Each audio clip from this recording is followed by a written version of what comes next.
Good morning. Happy Thursday, 4:30 Psycho.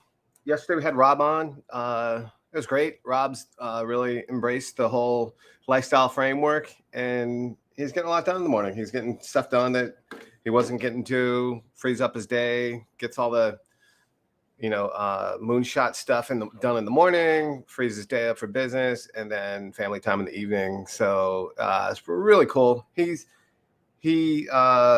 became aware of it, I guess, like 9 or 10 days into it, and he's logging in every morning. There's a bunch of people logging in every morning, and it grows. There's people that come some days and not other days, and I get messaged a lot like, "Hey, can I do it this way or that way?" And I'm like, "Do it however you can make it work." I think it's just a great way to reshuffle your time. Not using that 2 or 3 hours in the evening watching mindless TV, but working on something that you'd never get to because you're doing it early. And then you're going to be tired for a couple of days, as you know, and then it just becomes what it is. So that was really cool. I'm going to start having people on routinely just to make it more fun and to help ratchet up the accountability for them so they can talk about, in the last 7 days, what they did in that 21 hours.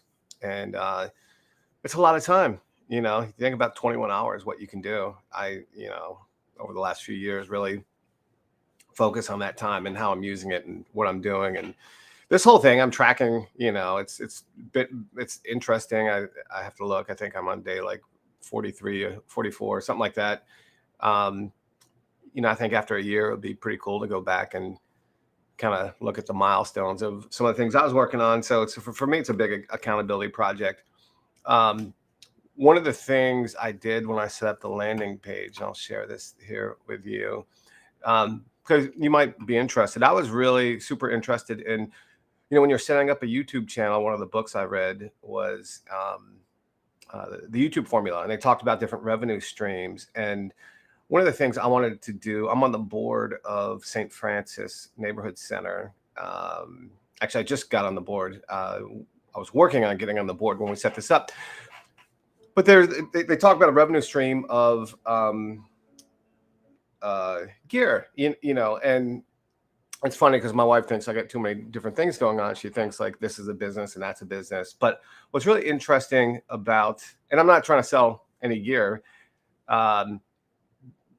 So what you find out is there's these companies that you can set up an account, and you basically take your logos and you customize products that are already there, and then you set a retail price. They give you a wholesale price, and you don't do anything. So one of the things, I had the logos for the workbook and everything. My designer had done a bunch of logos, so it was really easy. This I don't know how it looks. Maybe it looks like a lot of work was done to it, but it really wasn't, because you basically upload the logo, and then you pick how many colors, and then it, based on some of the products that you chose, it creates a menu system, and it's a simple back end. And so then you got this turnkey, gear store. So I was, thinking about my real estate business, doing one for my real estate business where, we could have gear for our agents and gear for anybody that wanted gear. So really, really cool, easy. It looks impressive. My wife thinks it's a whole business, but it's really not. I really don't do anything with it. You just get paid if people buy stuff. And the nice thing about it is, for me, it's, I don't have inventory stocked where it doesn't cost me anything. It costs me a little bit of time to go in and pick their products and put a logo on it, which was maybe about a minute each product. So really interesting way. That the company name is T, or what is it? Uh, yeah, I'll share it. Teespring, I think is what it's called. Whatever the case, anybody has any interest in doing something like that for business, let me know. The other one was the coffee company. I was reading, I found that you could, where is this guy? And so I have to, I'm on the board of um, St. Francis Neighborhood Center, West Baltimore.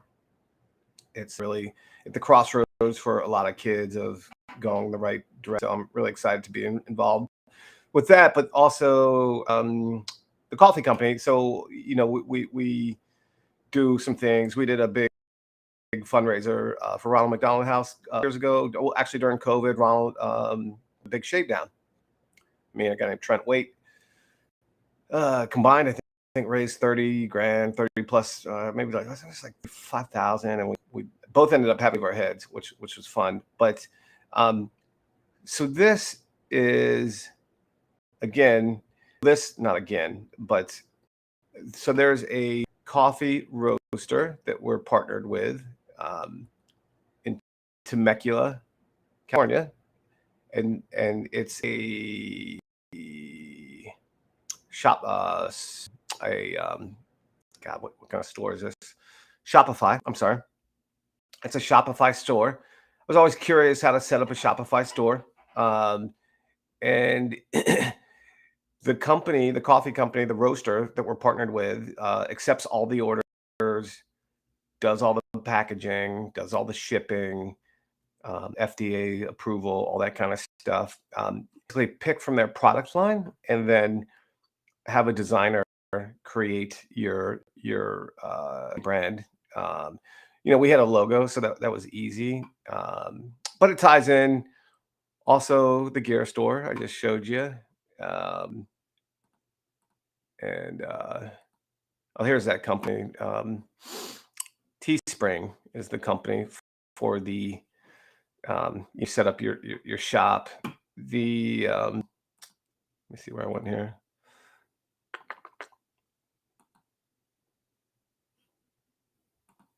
All right, too many windows open. So yeah, pretty easy. Certainly, same thing. Set this up. Hope it raises money. I don't push it. If it raises money, great. If it doesn't do much anything, I think I think it's like $12 a month for the Shopify store. So I don't have coffee. I'm not roasting coffee, but um, we've had orders, and it's cool, and it's raising money. So that was the whole idea for me. Always wanted to see what setting up a Shopify store that did drop shipping and fulfillment and all that kind of turnkey with our partner out. It works great. It's cool. The coffee is really good. I think with the store, so it's really not.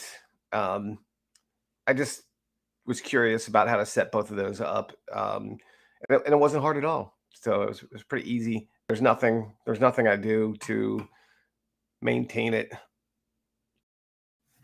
It's the 430 cycle sweatshirt. I had to buy from there just to check out the quality. But I've never. This is the first time I've actually talked about it because again, it was real. I had curiosity on how to set something like that. Um, but it's not bad actually. It's not like Lululemon, but I mean, what is really right? So 4:30. Hope you have a great day. Happy Friday. If you got any questions or for your business, if you're looking to set up a Shopify store, I set one up just because I wanted to, and I thought it was a really interesting thing to do. And the merchandise store, it's a drop shipper. You don't really do anything. You get paid essentially. You promote a store, um, set up some products with your logo, and people buy it. You get paid. I think I made $10 so far. So happy Thursday. See you tomorrow. Take care.